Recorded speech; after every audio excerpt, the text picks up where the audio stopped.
কোন গুনাহে আল্লাহ বান্দার দিক থেকে মুখ ফিরিয়ে নেন। এই বিষয়ে প্রসিদ্ধ একটা হাদিস আছে, নবী সাল্লাল্লাহু আলাইহি ওয়াসাল্লাম বলেছেন, তিন ব্যক্তি এমন আছেন যাদের সাথে কিয়ামতের দিন আল্লাহ কথা বলবেন না, তাদেরকে আল্লাহ তাআলা পবিত্র করবেন না। এই মানুষগুলো যাদের থেকে আল্লাহ তাআলা মুখ ফিরিয়ে নেবেন, তাদের সাথে আল্লাহ কথা বলবেন না, তাদেরকে আল্লাহ পবিত্র করবেন না।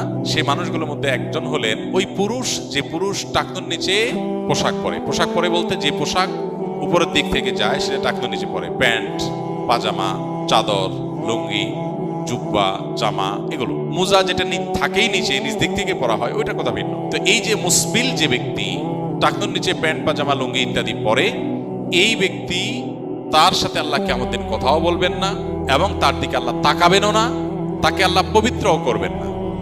এই তিনটা ভয়াবহতা এই ব্যক্তির জন্য আছে, যে ব্যক্তি টাকনুর নিচে প্যান্ট, পাজামা, লুঙ্গি পরে। আমাদের দেশে অনেকে আছেন মসজিদে নামাজ পড়তে আসলে তখন প্যান্ট ভাঁজ করে। অনেক মসজিদে মুয়াজ্জিনরা মাইকে বলেনও যে টাকনুর নিচে যাদের প্যান্ট